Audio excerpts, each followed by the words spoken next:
Қайырлы күн баршаңызға. Сіздерге аздаған осындай сарымсақ дейді, яғни чеснокты қалай тез ашу жолын көрсететін боламын. Осындай ыдыс керек, және оның ішіне су құямыз, және осы чеснокты 1-2 сағат қалдырамыз. Сол кезде чесногымыз өте тез ашылатын болады.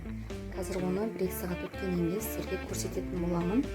Яғни осындай қаз айналдырғанда немесе басқа да салаттар жапқан кезде бізге көбірек осы чеснок керек болады. Қазір суға салып қоятын боламыз. Мінекей суымызға салды. Енді осылай 1 сағат тұрса да жарайды. Негізі 1 сағат осы суда ұстайтын боламыз. Қалай ашылады? Өте оңай ашылады.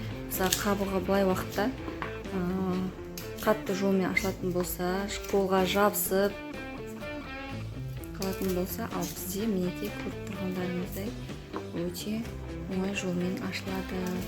Достар, міндетті түрде осы әдіспен жасап көріңіздер. Өте көп чесноктарды осылай осындай әдіспен.